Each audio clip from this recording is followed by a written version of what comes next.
Drink it in, drink it in, drink it in, man. It is picked off by the line. Darius Slay's got it. Coming back right side 25. Picks up a block at the 30. Darius at the 40. Drink it in, drink it in. Drink it in, drink it in, drink it in, man. Rolls to the right. Stafford throws deep. Got a man out there. End zone. Caught. Touchdown, Detroit Lions. Marvin Jones.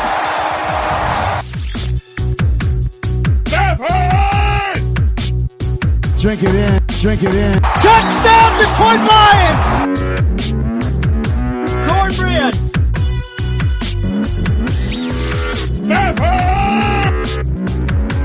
Drink it in, drink it in, drink it in, man.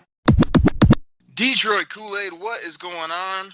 Everybody out there, Detroit Lions fans, we are back for another week of the Detroit Koolaid Cast. I got Grifka here with me. Grifka, what's going on, buddy? Not much, man. Just living the dream, living the dream. Grifka, are you ever going to tell us about this dream, or are you just living it all day, every day? Nah, you know what the saying is. If it's in your mind, it's just a dream. But when you write it down, it becomes goals. So I just keep it in my mind. Okay, getting all philosophical on us, Grifka, right off the top here. But we got lots to talk about, man. We're coming off the week where Lions had a big free agent week. I'm going to talk about that. I really want to dive into kind of that top 8 of the draft, talk a little bit about that. We've got cap space up the yin-yang still. What the heck are we going to do with that? And then I got a little surprise for you, Grifka. I got a little something for you as we get to the middle to the end of this podcast. So you ready to get into all this right now? Yeah, do this. I'm interested in the surprise. All right, well, Grifka, we right off the top here, we actually got the free agents in the building. Took a little bit longer than I would have hoped. I'm thinking, man, is Trey Flowers really coming? Because he needs to get to 222 Republic Drive. He did show up, as well as the other free agents, and I thought they were great, man. I really liked what Trey Flowers had to say. I liked his demeanor, just kind of that no-nonsense leadership type of thing. You know, I liked what the other free agents had to say. Jesse James got to the podium, things like that.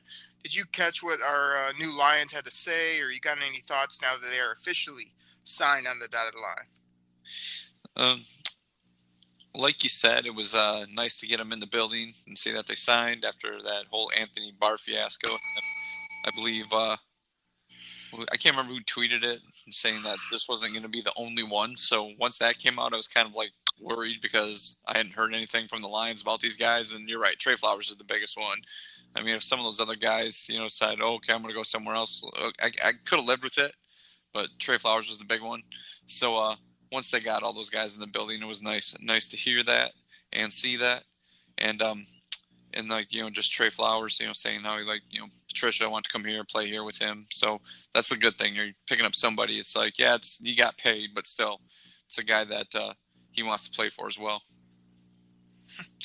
Now, Grifka, I try not to cut you off there. I know the people love it when I jump right on top of you and get after you when you say something that's either untrue or just gibberish. What is this? You're talking about Twitter, Grifka. I don't think you've ever seen a social media in your life. Like, how are you seeing things on Twitter? Because sometimes you go to links on the Detroit Free Press and stuff like that, and you can bring up Twitter things, and the Free Press will put the feed on there, and that's where I saw it. Okay. Because we know you're not hip to that. Yeah, we know you're not hip to that game. I mean, all the people out there know that you're a long lover of Dave Burkett, so I'm sure you're reading every one of his articles, maybe caught one of his tweets where he has a nice little picture of his kids. I know you love that part of him, so that's probably what it was, don't you think, Grifka? No, I don't think it was Dave Burkett. It was Justin Rogers or somebody like that. Okay. Now you're trying to shade the people like you don't love Dave Burkett. So we're off to a good start here on the Detroit Koolaid Cast. Yeah. Well, is that the surprise? You're actually getting Dave Burkett for this episode? Because if it is, bring him on right now. No. That won't be happening anytime soon, if ever. Sorry to disappoint you, Rivka, but yeah, he won't be a guest on the show. Sorry. Yeah, I'll get a photo with you at training camp in August. Dave, come here, Dave. Yeah, that ain't gonna happen either. But I mean, I like what you had to say. I think that Trey Boy, like I said, just came in, supported the coach. That was big. He really had a no nonsense attitude. It was all about football.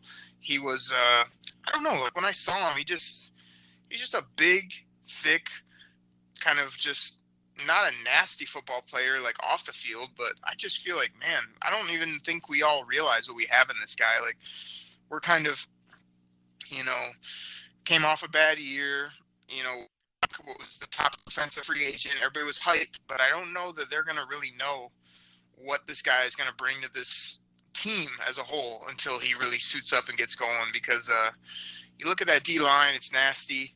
You look at this guy, you can move him all around the defensive front. I mean, that's incredible. He's young, he's stout. Like I said, he's not one of these rangy young pass rushers that have never done anything. He was productive in college. He's been productive in the NFL, and this is kind of the perfect system for him. So I love that. A lot of people were clowning Jesse James. They were like, "Oh, he didn't sound good at the podium. He sounded nervous. He sounded like Grifka does." And I was like, I don't think so. I thought he was good. I thought he was just kind of, they asked him about all the Pittsburgh stuff. He answered that no problem. He was pretty succinct. He seemed like a gritty football player too. Like I thought Jesse James was a little bit more of a, I didn't know what to expect, I guess, but I thought he was maybe more of that pass catcher type personality.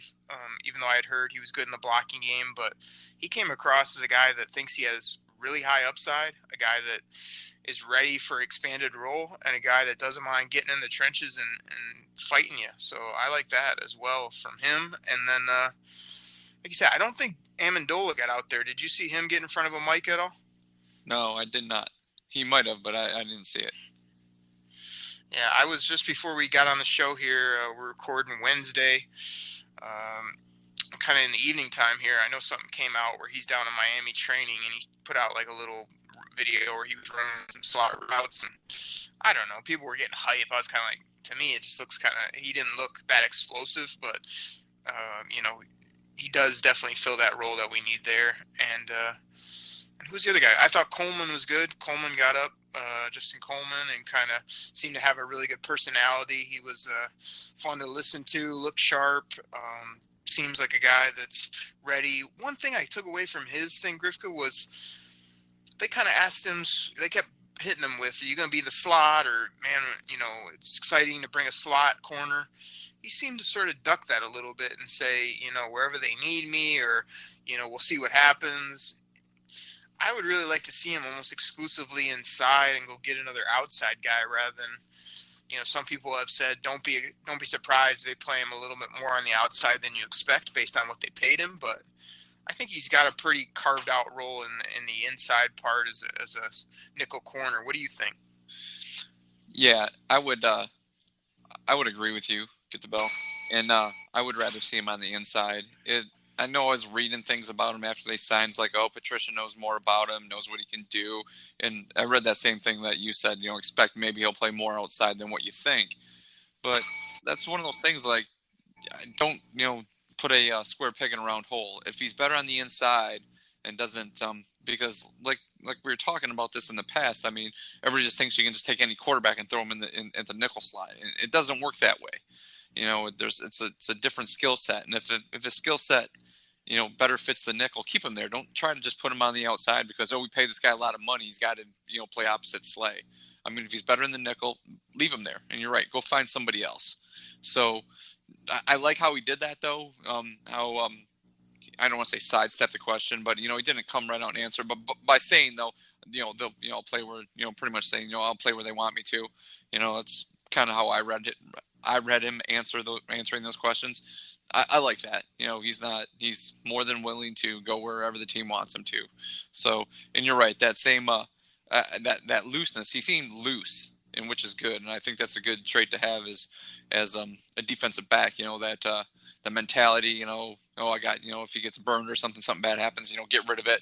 he didn't seem uptight, and I think it's a nice trait. It's kind of what like Slay has, that same thing. It's loose, and it's like, okay, you got me this time, I'll get you next time type thing. So I think that's a good thing to have back there. Yeah, good point at the end. I actually like too your beginning take where you agreed with me, you repeated my take, you said I had good, all that, and then I like at the end where you said he was loose. I think that there's something really to be said, and this got talked about a little bit, but when you have guys that are all kind of from the same hometown or know each other really well, and Tracy, Slay, and Coleman, they're all pretty much young type guys, athletic guys.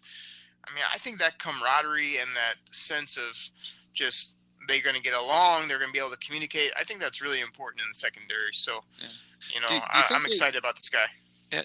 Do you think there's like, I guess for lack of a better term, do you think they realize there's like probably like a pecking order? I realize they're all going to be like, yeah, we're all on the same team, we're one family, the rhetoric, but do you think that they know there's a pecking order? It's like, hey, we know Slay's the best, and like Walker's like, okay, I'm in a second year. Coleman's been around the block. He knows what's happening. Do you see my point? You see where I'm kind of going with this? I don't want to say they would defer to the man up or whatever like that, but there might be even though they all know each other, same town, related stuff, they still might know it's like, yeah, Slay's the best. You think they might even? I think it might help. Well, like you said, with that camaraderie, and like they might drive and strive to be better, and like if Coleman and Walker, they're pushing to be better, that might push Slay as well. Yeah, I don't know. I just kind of think that, they all get along, but they all know, like, yeah, Slay's the best. Yeah, I guess so, Grifka, but I mean, I don't know that it matters. Like, Slay has produced the most, he's paid the most. I mean, I'm sure he's looked at as the lockdown number one corner, but I don't think people are bowing down to him in the room. That's what I'm saying. I think it's nice that you have these guys that know each other, that are cool with each other. Even Diggs, is a leader, but he's also just kind of come up through the ranks as one of the guys and made himself good. So I just think it makes for a really good DB room as a whole, safeties and corners. And, like you said, I mean, I remember every interview with Nevin Lawson. He seemed wound so tight and so intense and so serious. It was like he probably, that's why he couldn't get his head around, literally and figuratively, the defense, or when he was guarding somebody. It was like he just was too much in his own head about like trying to be perfect and trying to work so hard. I'm just a hard worker out here, don't want to say too much. It's just like, at corner, you have to not only have that personality, but you also have to have that next play up, I'll get them next time, as you said before. So, I mean, I just think it's going to be tremendous. So I thought, the big question is going to be, how good can Jesse James be? When he steps to the podium, to me, he sounded like he thinks he's going to be either a starting or a 3/4 of the time type tight end rather than a backup or a split time guy. That's what he was in Pittsburgh.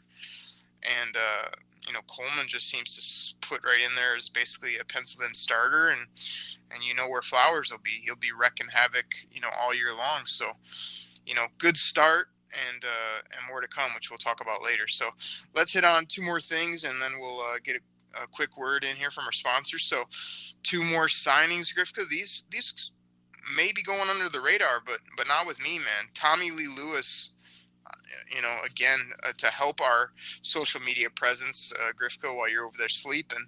I've been on Twitter, and when this came out that he was working out, I said, man, I remember tons of stories where Sean Payton loved this guy, and he couldn't wait to get out there and use him, and this, that, and the other. And it never really came to fruition, but this guy has that little build, kind of like that Sproulsy guy, kind of like I don't know. I'm trying to remember the line we had a few years ago. He wore number 11, where he was just kind of gadget player, return guy.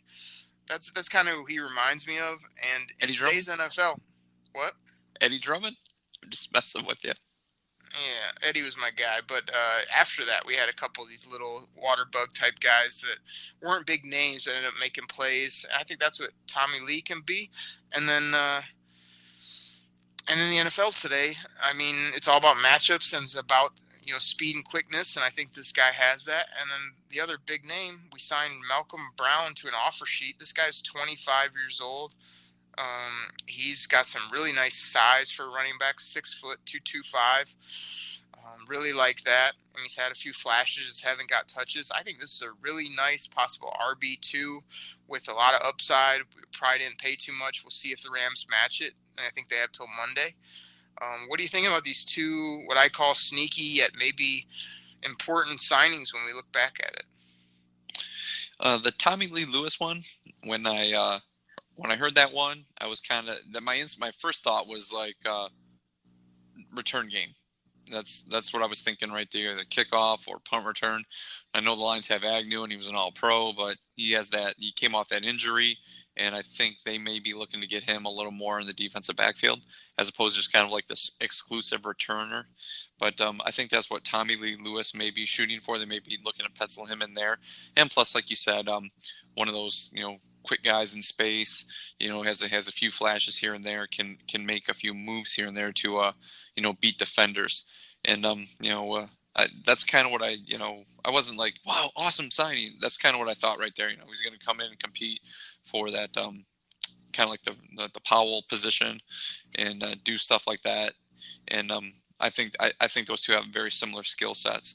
Malcolm Brown, I like that signing as well.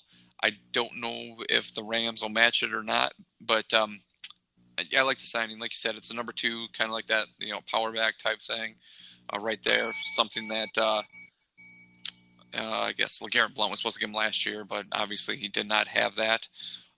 This may go towards also what they might look towards to do with the draft. They might just kind of, throw the running back option out there, out the window, like, if they get Malcolm Brown or not, considering they still have Theo Riddick and they signed Zach Zenner. So both signings, you're right. I like them both. Definitely, it definitely gives the team more depth. So I like those both. Yeah, man, adding young players was upside. Adding, I think Malcolm Brown, 2 years, only like $3 million or something like that. Good contracts, young guys that can be physical, have that size we're looking for. I really like it. So everybody, that's kind of like our news and notes. Get us going here. Please don't go anywhere. Just to cue you up for after the break, we're gonna be talking about Montez Sweat. We're going to be talking about the Lions with about 25, 30 million bucks, whatever it is, in Bobby Quinn's pocket. What the heck's he going to do with that? We want to break down if Theo should stay or go. What are we looking at in right guard? Are you okay with DK and so much more? And the big Grifka surprise, all coming up right after this. A word from our sponsors. We'll be right back, everybody. All right, everybody, we're back. Now, Grifka, everybody on the podcast knows your boy is Montez Sweat. You've been talking about him and Ja'Kai Polite since day one because those are the two guys that Mel Kiper told you were good. Ja'Kai Polite is fat, out of shape, and falling down draft boards. Montez, I've never seen a guy run faster and be bigger. Usually that doesn't do much for me, but this guy looks like a specimen, size, height, weight, speed, and can get after the quarterback. But it came out this week that he got a heart issue diagnosed at the combine. Did you hear about this? So worry you? What are you thinking? First of all, Ja'Kai Polite. I busted on him on a prior cast, and I said I would never take another Florida defender. And you're like, wait. And you kind of gave me the tirade how like all these defenders are different. They're not the same, even though they played in the same scheme, blah, blah, blah, blah, blah. Okay, so I've never been about Ja'Kai Polite. Is this where I should say go back and check it? Because yeah, check the tape. I've never backed up Ja'Kai Polite. I'm sure I made fun of you a couple times when you said pick him at 8, and I was like, I've never. Yeah, you can go back and check the tape on that, please. I mean, do I need to get your boy Caldwell to say, gotta check tape? Gotta check tape? Because you can go check the tape, because I've never been on board with this guy. But okay. We need something that can do that for us, because neither of us have time, but I would love to have like a scoreboard, because I guarantee our first draft show, that was the first name you brought up of who you had heard about the Lions taking at 8. You may have said, how about another Florida guy, because that's Grifka's style. Because a couple other Florida guys weren't good, we can't take this guy, and I probably ragged on you for that. But no, this is never a guy I loved, so. Go ahead, sir. Yeah, okay. Anyways, the Montez Sweat heart issue, I think I'm taking this one kind of like the Maurice Hurst heart issue, where the guy played big-time football. I can't see, he did come out of the SEC at Mississippi State, so maybe they wanted him on the field a lot more. But I can't see this being that much of an issue, and I think the guy can play, and it's just as long as team doctors and the NFL's like, yeah, you can play, get him on the field. I'm not. I don't think it's that much of an issue. Yeah, I'm with you there. I mean, all this stuff always kind of comes out after the combine about little medical things, or hey, he ran a little slow.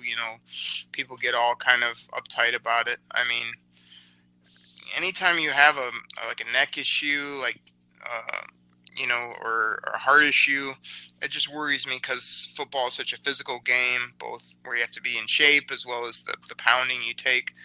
So it's a little bit of a concern, but I mean, if nothing else comes out about it, you kind of just have to let your doctors deal with that kind of stuff. But like I say, I wasn't considering him at 8 until he ran that ridiculous 40, and like I say, really looked good in the drills and had a great Senior Bowl. He's really had a great lead up to this draft. So, he's still probably not my first pick at 8, but definitely somebody worth considering. Hopefully he's healthy and hopefully he has a great career wherever he goes. Now, Grifka, over the weekend, while you had your feet up, I'm here busting out a podcast for the people. This is kind of like on wrestling when I'm the baby face and you're the heel. The people love me because I bust my tail for the people, and they kind of don't like you sometimes because you're negative about our favorite team, the Detroit Lions. But this weekend, man, I'm sitting here laying down a podcast, telling the people about a mock draft, telling the people what's going to go on with this money we got in our back pocket. Did you hear the show? Do you got any comments? And what the heck has Bobby Quinn got up his sleeve? Because something's going on here. You mean with the $30 million in cap space? Yeah, man, the cap space and the comment on the mock I laid out. If you got any comments, I'm sure you heard it. No, actually, I didn't hear it. But here you go. To be honest with you, I didn't hear it. But there you go, people. Grifka, as you can see, working hard as always. Go ahead, sir. But the $30 million in cap space, I believe that they're not going to overpay just because they have a bunch of cash. So and there's already like some commentators and sports heads thinking that the Lions overpaid for all their signings, and they were downgrading them and saying that they weren't that great. And there was plenty. I saw like CBS Sports, and yeah, they weren't that great. But CBS Sports, they were giving them high marks. But I know when I read this, I tweeted, or not tweeted, I texted you about that ESPN was just kind of bashing on these signings, and they the best grade they gave was like a C. Everything else was either a C- or a D. And I'm just like, yeah, that's ESPN for you. But like all these other signings of like these great, like Nick Foles and stuff, they were like balling out A+. It's just like, come on, whatever. But I think they got this money left. But yeah, they're just not gonna let it burn a hole in their pocket. I mean, don't get me wrong, they want to go and sign Justin Houston. I would take that, But this is one of those things where they're not gonna spend it just because they've made a dent in a lot of the spots that they need to fill. And they're not just going to go overpay a bunch of guys because they have the cap, money left. So that's how I feel about that. All right. Well, Grifka, do yourself a favor. Go listen to me break out 30 minutes of podcast gold. The people loved it. Got huge ratings, probably because it was just me. But I broke down how Bobby Quinn has got an ace up his sleeve, and he's going to do something in the next few weeks that we've all been calling for. I'm not splitting the atom with this idea, but I'm calling it now. I called it over the weekend that he's going to go out and he's going to get Patrick Peterson. Patrick Peterson is coming to the D, Grifka. They're going to ship Marvy and maybe Theo out, maybe a fourth rounder to Arizona, get him coming, him and Slay on the edges. That pretty much works out money-wise when you break all that stuff down. There's no other reason to just be keeping $30 million just hanging out there if you're not going to take a big swing. I think that's the swing. We need a cornerback too. Patrick Peterson probably has 2 or 3 more good years. Him and Slay would probably get along really well. He could come here, maybe be that piece that sort of gets us over the hump. Humble guy, super good competitor, and just man, he makes a big salary, but for that position premium, I'm more than all about it. So that's what I call for the people. People loved it. We're hoping that happens here in the next few weeks. And if it doesn't happen, what the heck? Like, what's all the rumblings about keep Theo, get rid of him? You get rid of him, you save another $5 million, you keep him. He's just Theo, same old. Like, what are we doing with this guy? I used to be a huge fan. I think I got a jersey somewhere in the closet of a 2-5, but he's definitely been on my Grifka list recently. Just not making plays, not living up. Like, what are you doing with Theo, Grifka? This is brings back my point earlier.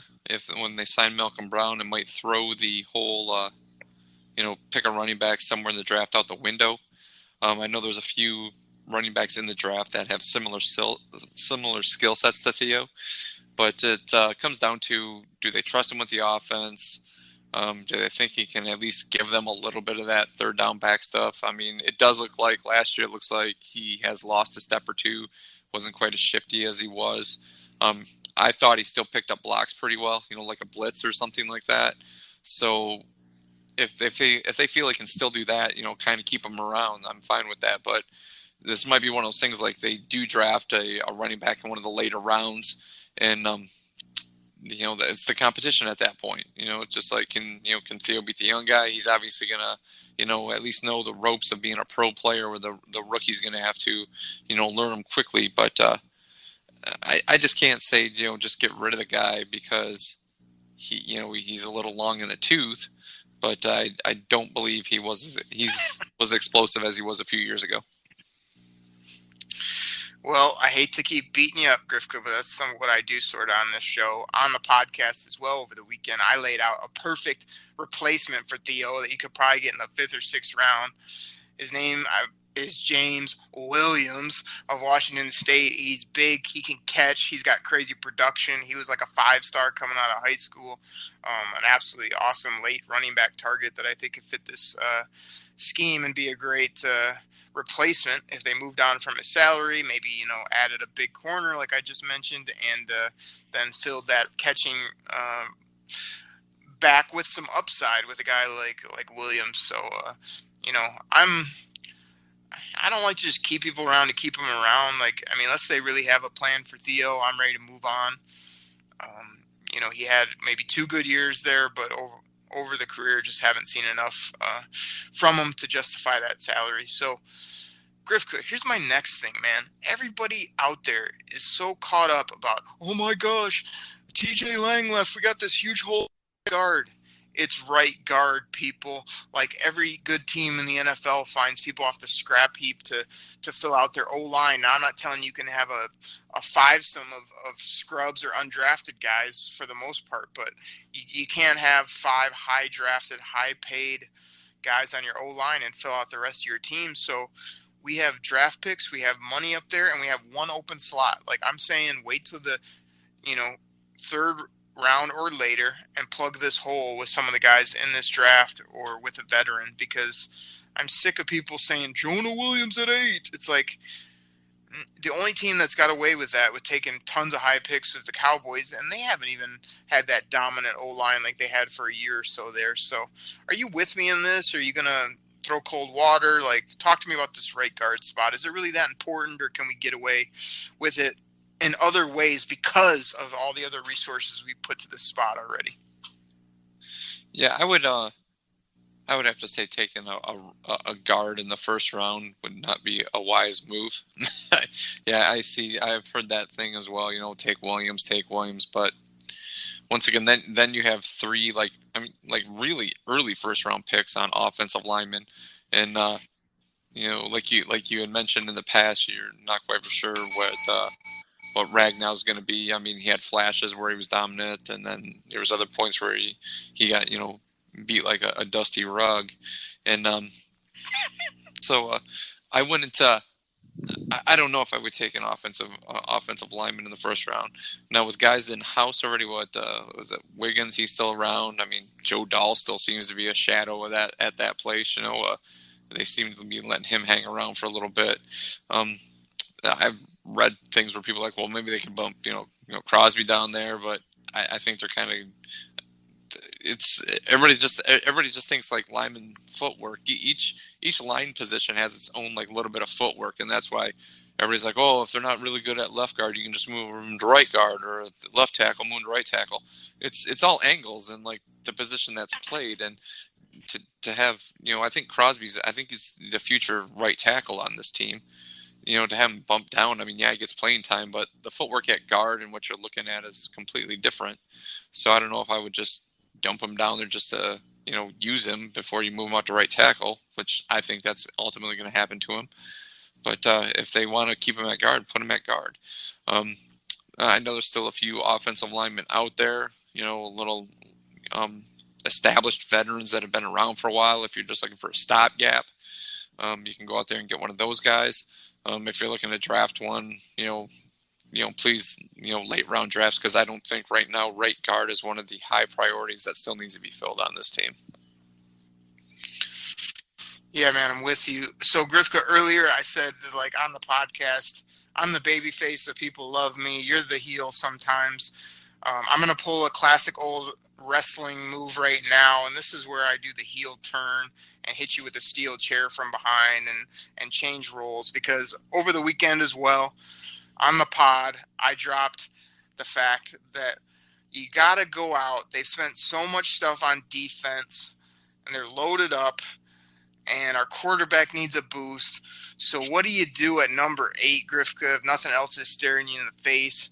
You go there and you select DK Metcalf, the absolute monster, 6'3" and change, 230 pounds, runs a 4.3 flat basically, can catch anything in the gym that's near him, and can make craziness for defenses with him, with Kenny. We've got Amendola in the slot. Like, this could change our whole offense. You get him cheap, rather than going out and trying to manufacture a big name receiver. You go ahead and draft one, and you're set for the next however long. Now, there's people out here that love this idea, but I know there's Lions fans that just think, nope, got to go meat and potatoes, got to go D-line. Didn't get too much hate, but I know this is sort of a heel turn where people are like, oh, man, Oker, you're always talking about Burns and Oliver, and you talked about Montez Sweat, and now you want a receiver. Who takes a receiver at 8? I do, when you run 6'3", 230 pounds, and it's in the 4.3 range. That's special. That's absolutely elite. Tell me why I'm wrong, Grifka, because I know you will. So this is one of those, change my mind type things or whatever. Yeah, you're right. He's tall and he's fast. And, if all he's going to do is run a go route, he's the guy you want.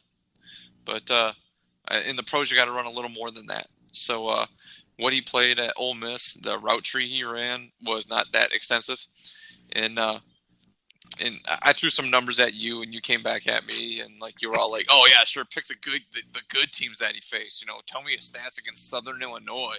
Yeah, okay. Yeah. Okay. Yeah. So he balled out against Southern Illinois, but he didn't show up against Alabama or LSU. So, okay, that's fine. I mean, I know you get the bell out when I agree with you, but it's one of those things. Like he was at Ole Miss 3 years. In his freshman year, he was a medical redshirt. He wasn't a redshirt because he was stacked behind a bunch of people. He was a medical redshirt because he got hurt in the second or third game against Wofford or something like that. So he was out obviously most of the year. Then I guess his redshirt freshman year, he wasn't injured, but he had okay stats for being a redshirt freshman. That's what you would expect out of somebody in college. You don't see too many freshman wide receivers, even redshirt, freshman wide receivers, ball out, put a whole bunch of stats out. You have to be really special to do that. Then once again, as a redshirt sophomore, third year, I mean, he's opposite another stud wide receiver who's like a lot of, I've seen people like throwing, late first round or, second round type wide receiver there in AJ Brown. He still didn't he put up decent stats, but once again, he got injured again. So, and he was out for a long time again, a lot of the season. So that's like you said, before you were worried about neck injuries, and that's what this was. It was, neck injury. So this, one of those things, big, tall wide receiver. Yeah. If all he's going to do is run a go route because he's fast, okay, fine, run it. But you gotta be able to run more routes than that in the pros. And I don't believe he runs his route running ability is lacking at this point. So I guess if you're going to give that guy a couple years, because fine, you draft him, he doesn't put up great stats. So it's all like, well, wide receiver in the pros is one of the toughest positions to change, change to college to pros. So I guess you'd get that for a couple years while he's still trying to learn how to run like a dig route or a flag route. So, but yeah, so okay, go ahead. You can take the number 8 pick on a guy that is great on a 9 route. I mean, if we're playing backyard football and he's the guy who he was that kid that just always runs the 9 route because he's the fastest, fine, take him. Okay, well, first of all, I don't want to get stuck on this forever, but this is the same argument you used on our text chain, and I hate to call you out on it, but I might as well bring it to the table. It's a good argument, though. It's very valid points. You want me to go find these other points? I mean, those are the points you asked me for my opinion. Those I gave you my points why I wouldn't be a fan of the pick. So yeah, it's the exact same ones. I don't have different points that change. Though that's why, and they're actually very good points. Okay, well, I'm not sure what the people's opinion were. They definitely heard your points multiple times. But here's the thing. So on the text chain, Grifka said he only runs deep routes, and I challenged him. Have you watched any other games? I saw him against Alabama. I think he had 2 catches for a deep touchdown. And so you saw all you needed to see. 3'6'4" and huge and fast. Do you need to be? Do you think there's many guys that size that are just mechanically stellar in every facet of route running, or do you think they're bigger than you, they're faster than you, and he's got sticky hands when the ball's there, and he just goes and gets it? Like, you don't have to be an absolute mechanic in there when you have these kind of special traits. That's the only reason I'm saying that I would consider him at 8, because he's done things athletically, size, and speed-wise that haven't been done barely ever in the game. Like, that's the kind of special stuff you look for if you're picking at the top of the draft. What do you mean barely ever? There's plenty of fast guys that dominated in college that get to the pros and don't do nothing because they don't run good routes, because they don't do that. But you're like, oh gosh, because he's fast and he's big. There's plenty of fast big guys. Plenty of fast big guys who didn't get injured a lot in college, and he was injured a lot in college.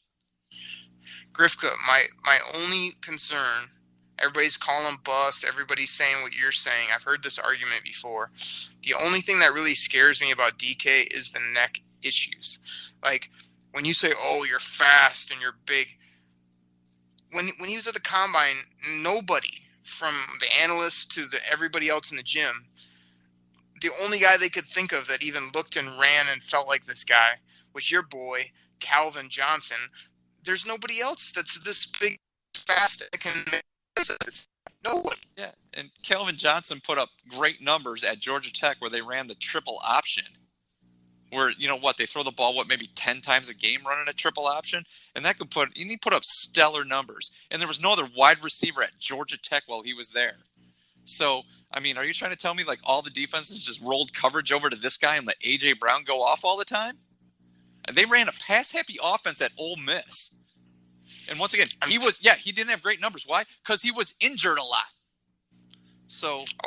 Oh my, like, Grifka, like, note to you, like, injuries happen. So, like, I know you want everybody to be healthy 24/7, but it doesn't happen. So just because he's hurt doesn't take away every physical trait he has, doesn't take away all these highlights other than the one game you saw with your 2 eyes.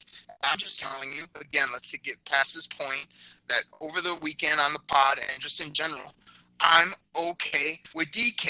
You're not, because you saw one game and because the league and beats people and catches the football, high points it, runs past people. Receiver 1, Grifka, and I don't think there's even anybody close. Okay. I mean, that's your opinion, but there's plenty of other analysts that don't even have him as the best wide receiver in the draft, so. Okay. We'll see. I watch NFL Network. I see it, Bucky Brooks and all these guys that got Marquise Brown better than him. I mean, so come on, man. I don't know what you're looking at. I look at the same crap you look at. You're just wearing blinders because you're all in love with this guy walking around the Ole Miss locker room without a shirt on. You know, everybody's like, he's like the Hulk, only at wide receiver. Yeah, I saw that stupid quote too.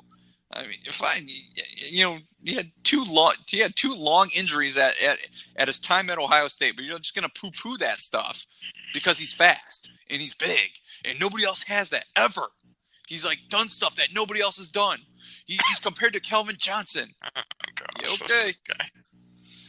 Okay, I think I brought up the injury before, and I think like we'll go ahead and move forward. But there's going to be a day, Grifka, where you realize that just because you hate anybody that's big, fast, physical, and because I lean towards that way, when I see special traits, yes, it catches my eye. And it's not like this guy, when he was in the game, was a stiff in the SEC. Like, he made big plays. There's lots of people calling him wide receiver one. Okay, a couple people you saw didn't. Like, what, that's gospel then? And the other people have it wrong? Like, it's all sense of opinion, so I can't wait to see what happens with this guy. If he totally busts out of the league, I'll tip my cap, but you just have such a narrow view of everything. It's like, well, I saw him once and he wasn't good. Oh, he was hurt. I'll hold that against him his whole life like he did Ziggy. And, I don't draft receivers that high. Well, I usually don't either, unless you're this big, this fast, and this good. You fall in love with guys that just look good. And, I mean, it's just like, you want to bring up Ziggy. You always tout Ziggy. I mean, if the guy wasn't on the field, the guy wasn't on the field. But this is like another thing. I mean, the guy wasn't on the field in college that month. And when he was, and you're like, he's he good, didn't do a just whole like lot. Ziggy. Yeah, you're right. He did a whole lot against Southern God. Illinois. He didn't do a whole lot against Alabama and LSU, who has the best pro talent on there. Once again, and he wasn't the only wide receiver on that team. There was somebody else on the other side of the field who put up stats. And even when DK was hurt, that other guy put up stats. So you're gonna sit here and tell me like my opinion's crap. That has because they'll have Kenny Galladay on one side, a couple of good slot receivers, and who's gonna deal with him on the other side? That's why I'm saying it's valid. Like, your point of he had help around him makes no sense. And my whole argument with Ziggy has been, when Ziggy is out there, he produces. When he's not, what do you mean having help around him makes no sense? That means you just can't shove all your defenders on one side if that's the only wide receiver they have. And you can go one-on-one against the other guy, and that guy should dominate. So you're just saying they like double and triple team DK because the other guy put up stats because he was there. So even what I'm saying is, when DK's hurt, okay, this other guy's putting up stats. Teams are going to roll coverage over to him, but he still put up stats. That's my point. So to say that it makes no sense, that makes no sense. That makes zero sense. To say like, because he had help, it doesn't make sense. What? Grifka, this is the Detroit Koolaid Cast, and we're talking about DK Metcalf. No one's talking about A.J. Brown or these other receivers. Who cares if they're good? The argument is DK worth number 8 to the Lions? And you're saying, his other guys put up stats. Reasonable minds can differ. And I give you my point of view, why not? And you're like, oh, your point of view is a joke. I mean, why is my point of view a joke? Because you have those limited views. I saw one game. He only does this. He only does that. Like, Go watch him and tell me he can't run the comeback. Go watch him and tell me he can't snatch the football in traffic. He doesn't just run deep and that's it. He did a lot of that at Ole Miss. Hey, here's a thought, Grifka. Maybe that's all they asked him to do. Maybe that's how they schemed him up is, hey, we're going to use his physical gifts and run those type of routes. It doesn't mean that's all he can do. So you've never barely watched more than 10 minutes and you just disregard his. I know he's big and fast and is big and fast, but I don't care. I'd rather have a little receiver from Clemson. He's better than college. We'll see the next level. Would you rather have Renfro or would you rather have DK? Because I'm telling you, it's all about special. Neither one of them. I would rather have neither one of them. Okay, let's receivers and see plus how they our play like offense two does. different positions. One's your outside guy. Oh, yeah, Bucky Brooks, top 5 wide receivers. Watching it right here. Number 1, Marquise Brown. Number 2, DK Metcalf. Number 3, A.J. Brown. I mean, yeah, but I'm sure Bucky Brooks don't know what he's talking about. He only works on the freaking channel. You know, okay, I'm sure he's a moron. Yeah, well, he can go the speed.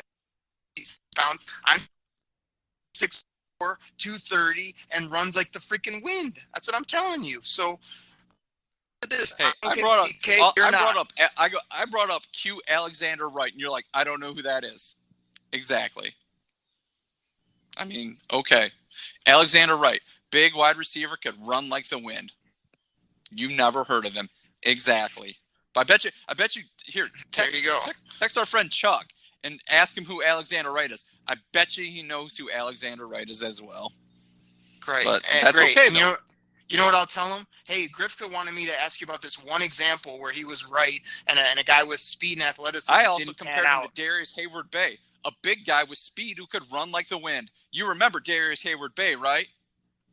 What's he ever done in the pros? And the Raiders took him at 7 or 9 or something like that. He was first-round talent. He was rated first-round talent. And the Raiders took him. He was not rated top 10. And Grifka, Darius Hayward-Bay is barely over 6 feet. He's nowhere close to the weight and doesn't run. He had some track speed, and that was it. So he's a lazy Darius Hayward-Bay was the fastest wide receiver in that draft. Oh, boy. And the Raiders took him because he was fast. And Al Davis was still alive when he was drafted. And Al Davis always drafted speed. So, no, they didn't take a slow, plodding wide receiver. They took him because he was the fastest wide receiver in the draft. Oh, my gosh. Nobody said he was slow, but they're different players. What? Darius Hayward-Bay was what? He was what, a slot? He was the 2. They were both the X wide receiver. Metcalf's an X wide receiver. Hayward-Bay was an X wide receiver. They were the same. They played the same position. Okay, so be the same player because they played the same position. Okay, well, I'm okay with DK. You're not. We'll see what happens. Yeah, fine, whatever, man. When he's got a neck brace on the sideline because his neck's hurt. Okay.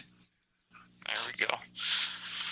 All right, everybody. Well, we'll see what happens in the draft at number 8. That's going to be a huge pick regardless. Everybody's looking for more D-line help. I really think we beefed up the D-line. Can always add there for sure. Will they go tight end? Would they receiver? Doesn't seem like they'll play with Matt Pat and Bobby Quinn, but I think it's worth a look based on some of the elite numbers and size, and then you also got the tight end and some other things up there. So we'll see what happens.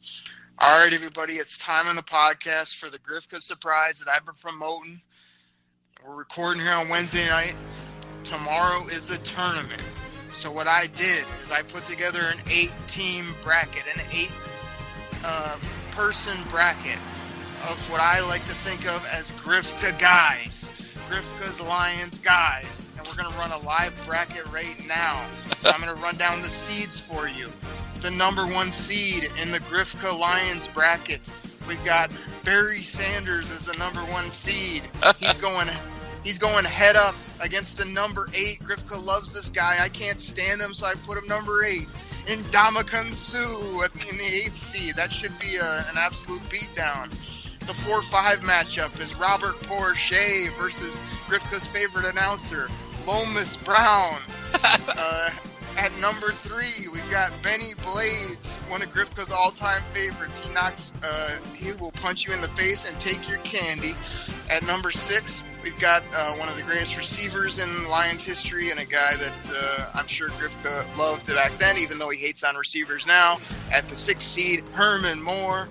And then Grifka's heart, I put him at number 2. We'll see if they face off in the championship. We got Chris Spielman at the number 2 seed going against I was trying to pull a real name out of the hat, one of Grifka's old faves that I probably never even heard of.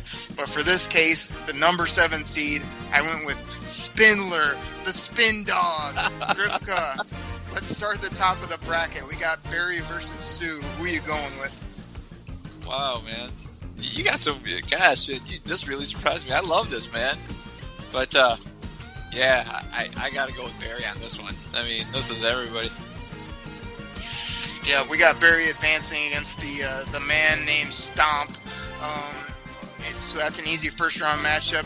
Here in the first round, this may be tough for Grifka. Porsche versus Lomas. Lomas, who you got? Your boy Porsche, or are you going with your favorite announcer? Oh man, this one's tough. This one, you name these off, I'm like, wow, man. God. Dude, I like them both as players. Yeah, I'm gonna pull my upset. I'm gonna go with Lomas on this one. Oh man. Boy. Lomas Brown signed my helmet at training camp. So, I've never seen Robert Porsche at training camp, but I'm gonna go with Lomas. At least I met the guy. Everybody, the signing of helmets, the shaking of hands, the allowing Grifka to tell you, hey man, you're going to be good. Can I just shake your hand? It goes a long way with this guy, I got to say. Grifka, the 3-6, Benny Blades versus the Herm. What do you got? This one's tough. This one's really tough. So once again, Herman Moore signed my helmet, but I got a picture with me and Benny Blades at a Lions game, and he actually took the time, because he went to the U, and as a kid, I really liked the U, and I still really like the U, and how everybody's seen them do that. The people that go to that's a hurricane, they do that symbol with the hands, make them the U with their hands. And he actually stood next to me. I go, hey man, can I do that U with you? And I put my hands up, and he goes, no, put one of your hands down. So I put one down, and we did the U together. I got that picture, man. So I gotta go. Benny Blades, man. Oh, Grifka sharing stories. So basically, if you want to advance in the Grifka tournament, you just have to shake his hand, sign his helmet, or put the U up with him, I guess, to advance. I shook Ray Roberts too, but you could put him in the draft, and he could be like one of the last four in or whatever, last four out or whatever you want to call it. Yeah, he didn't make the tourney, no doubt about it. Grifka, Spielman versus Spin Dog. Oh, Spielman. I like Spindler, but no, it's got to be Spielman. Give me one other Lions classic. I was trying to remember the other guy you always bring up that I have no idea, basically, either who he is or could care less about him. Who's the other? You back to days of youth, man. You got to talk about Billy Sims. You got to be talking about. I really like Doug English when I was a kid. Bill Gay when I was a kid. That's when the Lions usually had decent defenses, and the offense was Billy Sims, because they had Leonard Thompson, and Leonard Thompson was an okay wide receiver, but wasn't great. You don't want that great. And then they had the Lions had the white wide receiver of Jeff Chadwick, if everybody remembers Jeff Chadwick. But but no, I mean, if you wanted to throw me for a loop, you could have thrown Doug English or Billy Sims in there, and that would have been tough. Because I really liked those guys when I was a kid. All right, well, Grifka, speaking to the AARP crowd, we lost half our audience, but that's okay. Grifka, Spielman versus Benny Blades in round 2. We got to keep this thing moving. Who you got? This one's tough, because you guys are both my favorites. I'm going to start belling you for tough matchups. Oh, man. Let's see. I mean, I've never shook Chris Spielman's hand. I really like it. That weighs heavily. That's on the when they put up the resumes. It's kind of like this Lion has not shaken Grifka's hand, but he does have a explosive 40 time. Exactly. But this has to be the breaker. I have to go with Benny Blades, because he went to the U and Chris Spielman went to Ohio State. So Benny Blades.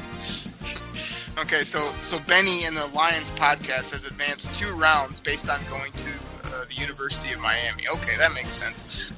Sure. Grifka, that guy was a hitter.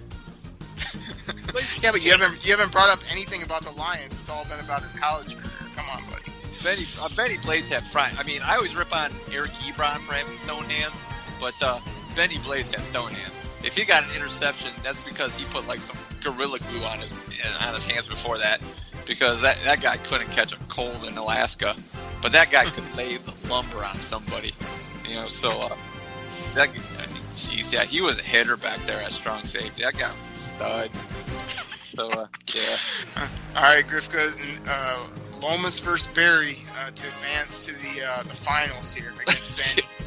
Okay, I'll bring it up. At the game last year, Barry actually waved at me because I had a replica Barry jersey on. So, other than being the greatest line of all time, I gotta go with Barry Sanders on that. Barry waved at Grifka. He advances. Barry versus Benny in the finals. What's better, the wave or the U sign or the jersey that you have at home? It's gonna be a tough call. Tell me this is a tough matchup, Grifka, so I hit the bell. It's a tough matchup. There you go. It's a tough matchup, but I gotta go with Barry. Now, if you would, I should have done this for you, man. If I would have known this was happening, because I would put guys in there like I would have went like Ziggy Ansah versus like Kelvin Johnson, but like the worst part is Kelvin Johnson would have had to be like a 16 seed, and Ziggy would have had to be a 1 seed. Oh yeah, well, so Grifka has Barry Sanders. No surprise to anybody. You should have left Barry out. You should have left Barry out and said Sans Barry Sanders, and they got somebody else that we should. Barry. It's Barry.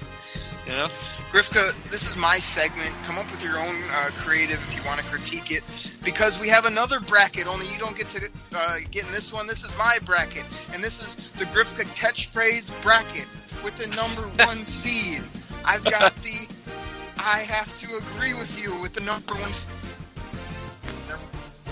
Love it. It's coming in at number 1. Number 8 seed is, to be honest with you, with an honorable mention from okay.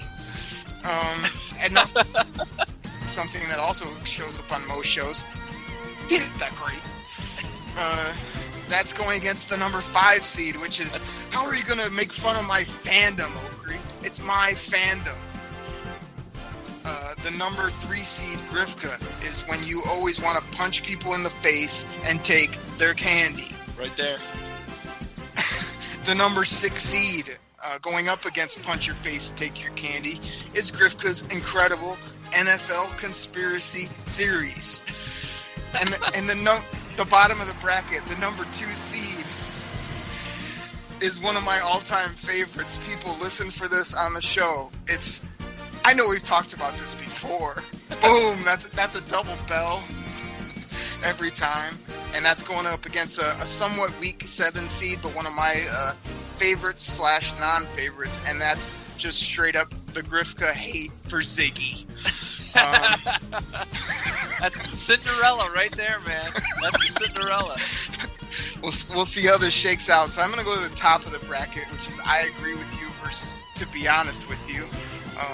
So, man, because I had the honorable mention with the Grifka when he has nothing better to go with to end the argument, he just ends with okay, man, whatever, okay.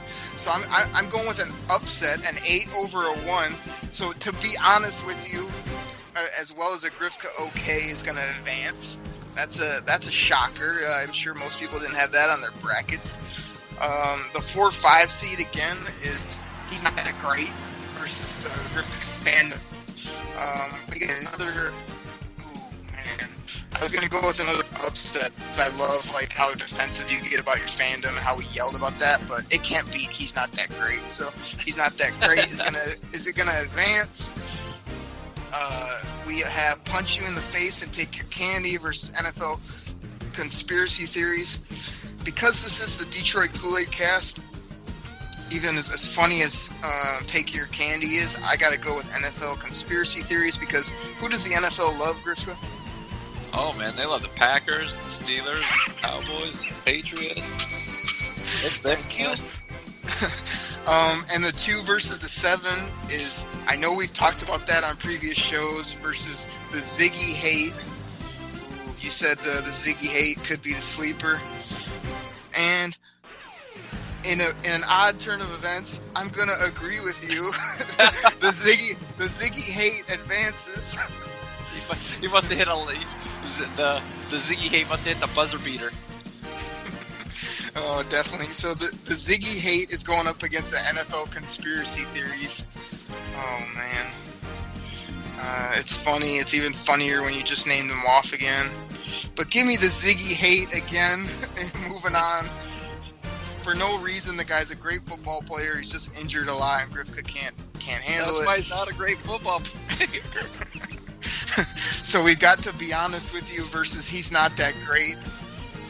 Man, I love to be honest with you because it's just a classic Grifka. It's bell worthy every time. but I just think it's going to be funny to have He's Not That Great versus Ziggy Hate in the finals. It does kind of rhyme, and it just seems appropriate for a negative Grifka bracket. So in the finals, we have He's Not That Great versus Ziggy Hate. And, man, the champion of the Grifka catchphrase bracket, with no doubt about it, is 1, 2, 3, say it with me, Grifka. He's not that great. He's not that great. Oh, yeah. So that is the world champion of all champions for the Grifka catchphrase bracket. I'm out of breath. That was fun. I'm sure everybody has their brackets ready to go tomorrow for tourney day. Grifka, we're going to skip questions. We're going to skip everything else. Get up out of here for this show. You got anything else for the people? Nope. All right, everybody. Well, I'll take one more breath and just say thanks so much for supporting. Please listen and reach out to our sponsors. It really helps us out a lot. Please subscribe to the podcast. Share this with a friend. We'll be back Friday morning with another podcast. Me and Grifka talking all things Detroit Lions right here on the Detroit Koolaid Cast. Take care, everybody. Go blue, and have fun with those brackets. Take care, everybody. Pack the bag, start the plane. This game is over. It is over. What a comeback by the Lions. Drink it in, man.